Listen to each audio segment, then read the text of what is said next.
Всем привет, дорогие друзья! Сегодня хочу поделиться с вами рецептом популярного итальянского торта мимоза с ананасами. Он такой же легкий, воздушный и красивый, как этот весенний цветок.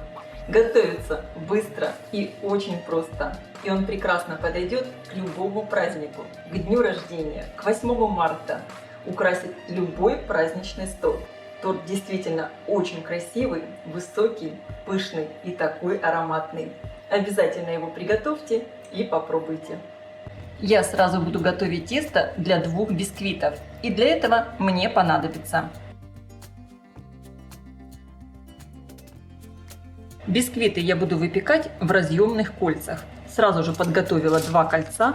Диаметр 20 сантиметров. Дно я хорошо укутала фольгой и на дно выкладываю пергаментную бумагу.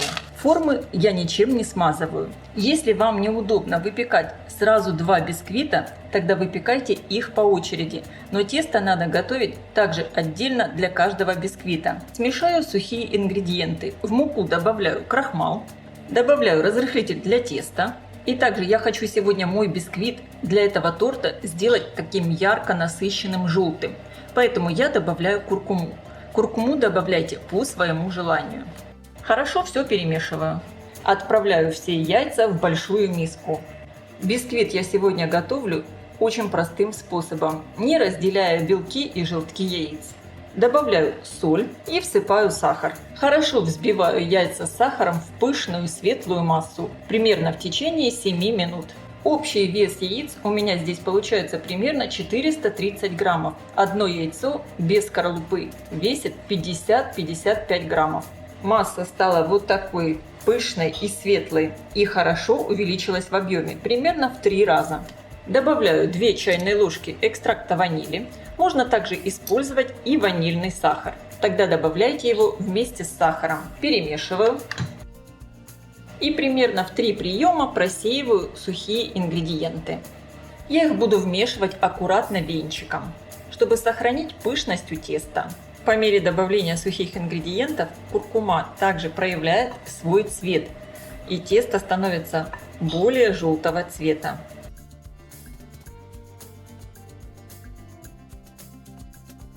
В итоге получилось вот такое пышное, красивое бисквитное тесто с красивым желтым оттенком. Тесто я разделила примерно на 2 равные части и выливаю в формы для выпечки.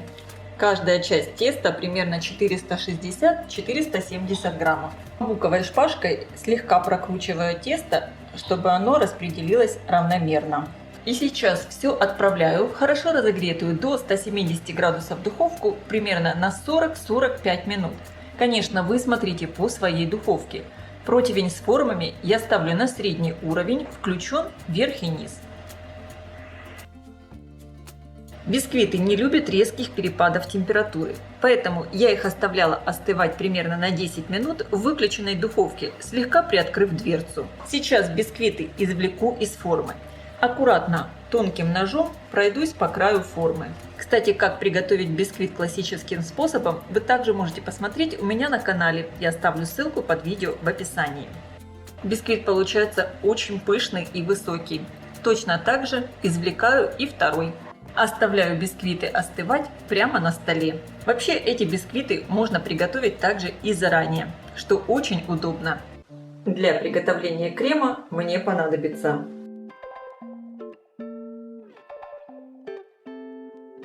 в первую очередь поставлю кипятиться молоко.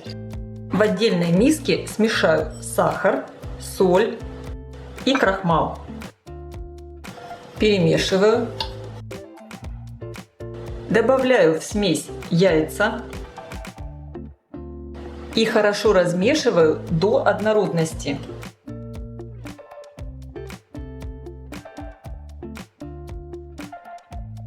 И теперь часть молока я вливаю в яйца с сахаром и крахмалом при постоянном помешивании. Остальную часть молока возвращаю на плиту и вливаю сюда обратно яйца с молоком. И теперь при постоянном помешивании варю мой заварной крем до того момента, как он загустеет и закипит. крем очень быстро начинает густеть. На поверхности уже появились пузыри. Крем закипел, и я его выключаю. Крем я уже сняла с плиты, но посмотрите, он еще как будто продолжает кипеть. Поэтому еще продолжаю его размешивать. Сразу же в горячий крем добавляю сливочное масло и 2 чайные ложки экстракта ванили. И перемешиваю.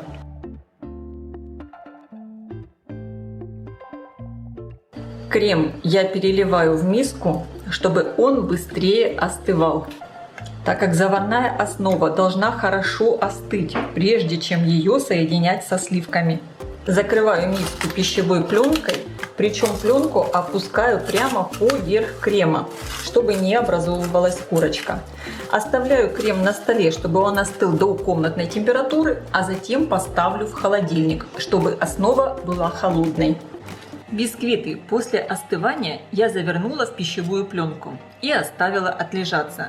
Так в них равномерно распределится влага, и они становятся вкуснее. И к тому же их потом легче разрезать на коржи. Конечно, если у вас нет времени, можно собирать торт сразу после того, как они остынут. Сейчас с бисквитов срезаю все корочки. Посмотрите, какой красивый цвет получился у коржей. Такой яркий, желтый. С боков корочки я срежу чуть позже. Так удобнее бисквит будет разрезать на коржи. Обрезаю и второй. И теперь из этих 2 бисквитов мне надо вырезать 3 одинаковых коржа для торта. А оставшийся бисквит разрежу на небольшие квадратики, которые буду использовать для традиционного украшения этого торта. Толщина моих коржей будет примерно чуть больше сантиметра. Бисквит очень нежный. Вот этот более тонкий корж пойдет на украшение.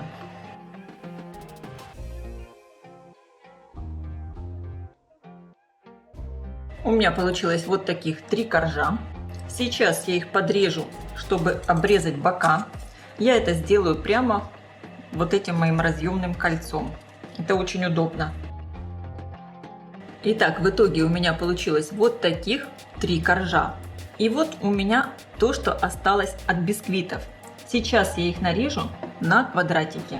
Но предварительно также надо срезать боковинки.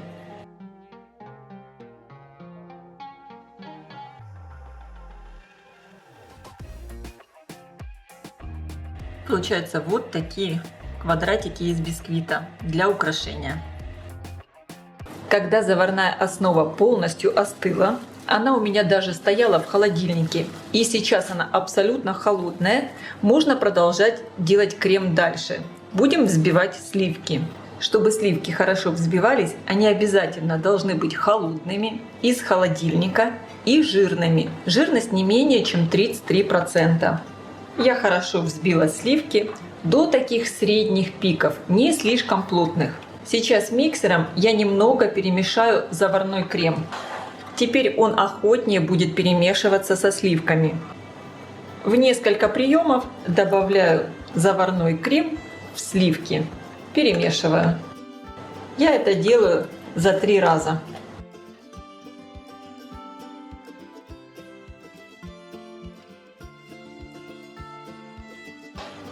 И изумительно вкусный и нежный крем-пломбир или крем-дипломат у меня уже готов. И также традиционно в этот торт добавляют консервированные ананасы. У меня здесь банка ананасов, сливаю сок, его буду использовать для пропитки коржей, а ананасы порежу небольшими квадратиками. Количество ананасов добавляйте по своему вкусу. Я буду использовать примерно половину банки.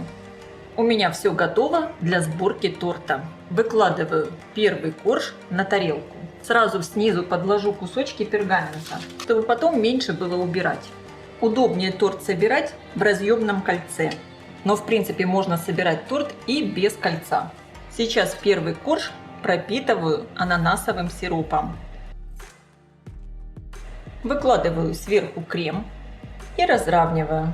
Постарайтесь крем поделить на 3 неравные части. Большую часть крема я оставлю для верха и боков торта, чтобы на них закреплять украшения в виде крошки. Выкладываю половину порезанных ананасов. Можно их слегка утопить в крем. Сверху второй корж прижимаю. Пропитываю сиропом. Крем.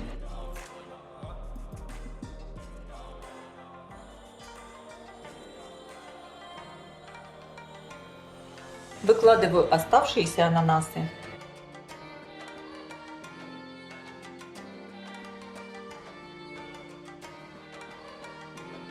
Последний, третий корж. Как видите, торт получается такой достаточно высокий. Прижимаю, пропитываю сиропом. Теперь я убираю кольцо и весь торт промазываю оставшимся кремом, чтобы хорошо закрепилось украшение. Тем более, что крема получается достаточно много. И я хочу, чтобы этим кремом пропиталась и крошка. Сверху торт я не выравниваю, а наоборот округляю. И теперь закрепляю квадратики бисквита. Прямо вот таким образом их прижимаю, чтобы они хорошо держались. Сейчас убираю кусочки пергамента. Посмотрите, какой красавец получился. Такой желтенький, пышный. Сейчас осталось, наверное, самое сложное. Надо дать время тортику хорошо пропитаться и подождать, чтобы стабилизировался крем. Обычно я ставлю такой торт в холодильник на ночь. Рекомендую сверху закрыть его пищевой пленкой, чтобы вот эти вот квадратики бисквита не подсыхали. Торт я достала из холодильника. Он очень хорошо пропитался, получается такой нежный. Друзья, этот торт просто сама нежность. Он такой легкий, воздушный, коржи влажные, пропитанные замечательным кремом со вкусом мороженого. И, конечно, кусочки ананасов. Они придают такую свежесть. Это очень вкусно. Я всем рекомендую приготовить и попробовать. А я желаю вам приятного аппетита. Ставьте лайки, пишите ваши комментарии. Делитесь этим новым видео с вашими друзьями в социальных сетях. Подписывайтесь на мой канал Люда Изикук. Позитивная кухня. Всем пока!